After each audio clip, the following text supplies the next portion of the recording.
On this episode of CityView, Cadet Ceremony, the Austin Police Department welcomes 64 new officers. On Track, we take a look at what the city is doing for cyclists.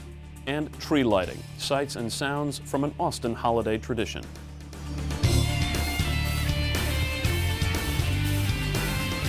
Thanks for joining us. I'm your host, Larry Schooler. Those stories and more, but first, City Hall was abuzz with conversations about civic contributions and partnership to move the Imagine Austin vision from paper to reality.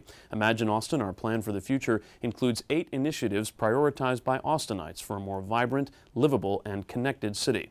Imagine Austin, the Way Forward, brought together the city's priority program teams, community leaders, and active residents, along with new faces from around Austin. Tonight, we're having kind of an introductory get-together to talk to people about the 8 priorities in the plan. The plan talks about hundreds of different things, changes that we might have to make as we grow over time or fix problems that we have today. But you could categorize many of them into these 8 priorities that deal with affordable housing and transportation and our culture and our education and whatnot. And so here people are talking to city staff members and also talking to community members, and then the community members and staff members are talking amongst each other about these programs and what the next steps might be in moving towards implementation. You can learn more at imagineaustin.net. And speaking of websites, the city auditor has created 10-1, Austin's districting portal. That's the place for you to learn more about the council districting process. Right now, the auditor's office is developing an application for citizens interested in serving on a districting commission. For more information, you can visit austintexas.gov/10-1. And now it's time for a council update. Austin Emergency Medical Services will soon have 6 new ambulances that are more efficient and run on cleaner fuel. The City Council approved the purchase of vehicles that are powered by biodiesel blended with petrodiesel, which produce less particulate matter and carbon monoxide. All of these ambulances will have auxiliary power units installed that can be recharged by plug-in. This will eliminate engine idling and reduce emissions, noise, and fuel consumption.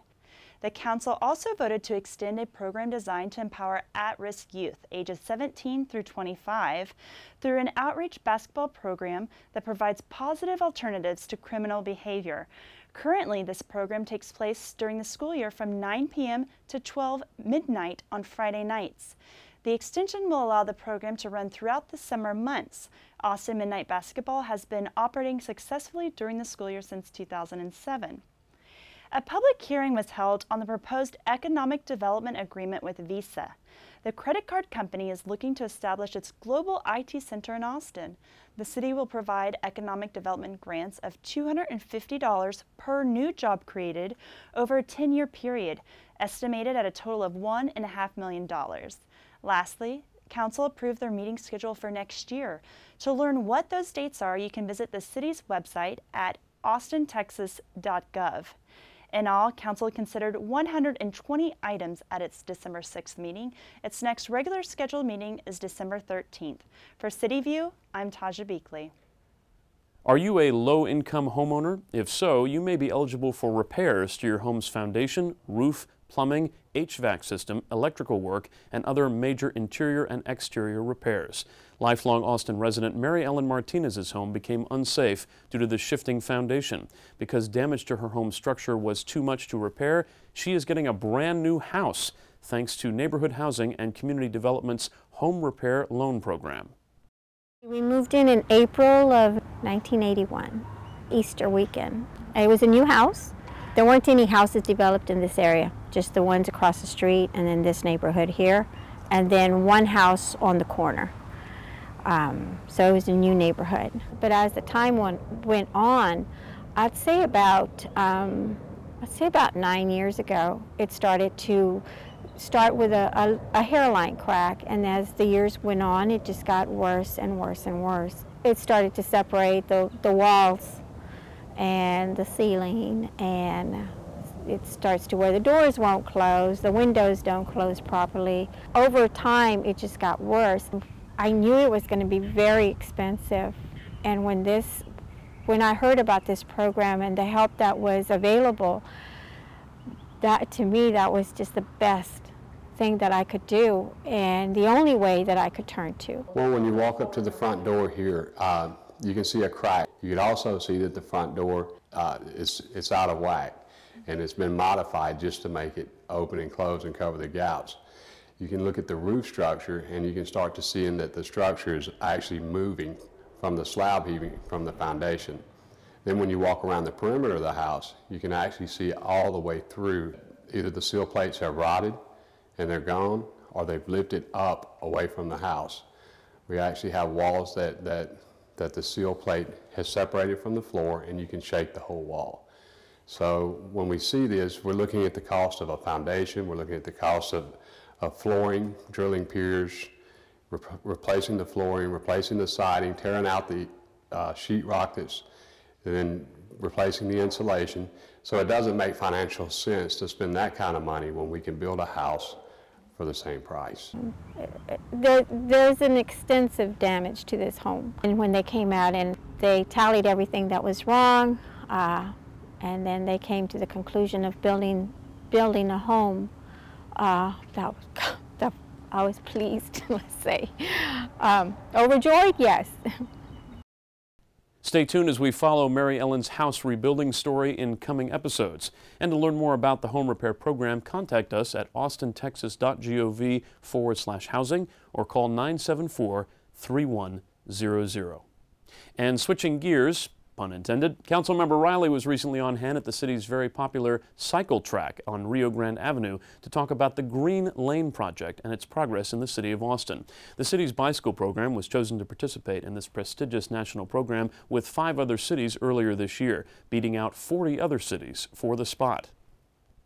You know, promoting cycling is one way of addressing a whole range of city issues, from transportation to public health to affordability. It provides a safe, convenient, and affordable way for people to get around town, and in so doing, they can help ease congestion, address environmental problems, while at the same time promoting public health and quality of life in general. So it really benefits everyone. It benefits the cyclists. It also benefits the motorists who have that many less cars to deal with on the street. We've been very committed to promoting cycling for some time now. I would say this Green Lane project has really helped us renew and reinvigorate our commitment to providing separated facilities, which really opens up cycling to a whole different crowd. In the past, we've tended to provide facilities that would appeal to a small segment of the population, those who are already out there, they're fearless, enthused, and confident. But what Green Lanes allow us to do is they allow us to reach that 60% of the population that is interested but concerned. And those folks really are not going to get out onto a busy street with just a painted line on the street, but they will get out with a protected facility like this. And that's what we saw in the Netherlands. That's what we're seeing now with facilities like this and the one in South Austin and other facilities, where families are recognizing that this is a whole different thing from the typical bike lanes that we've seen. This provides a very safe and pleasant way to get around. You don't have to worry about competing with cars. You can just enjoy moving around without fearing for your life. Austin Police graduated 64 new officers during ceremonies for the 122nd Cadet class after they successfully completed a demanding 32-week training program. Class 122, strong. The training program totaled over 1,282 training hours. This intensive academy curriculum more than doubles the state licensing agency training requirement of 618 hours, which comprises the basic peace officer curriculum. The training that the 122nd Cadet class received included legal issues, driving, crisis intervention training, community policing, leadership, defensive tactics, and physical fitness. Very, very happy, and you know, he's always told me the one thing that guides his life is service. And so whether it's service to the country or service to the community, he feels that he needs to be out there helping other people, and this is just one way he can do that. Channel 6 followed 2 cadets throughout the entire 32-week process. Footage captured of the cadet class will culminate in a 7-part series due out at the beginning of next year. On November 9th, Austin Travis County EMS Department graduated 19 cadets who were proud to be a part of serving their community, providing emergency care to the citizens and visitors of the city of Austin and Travis County.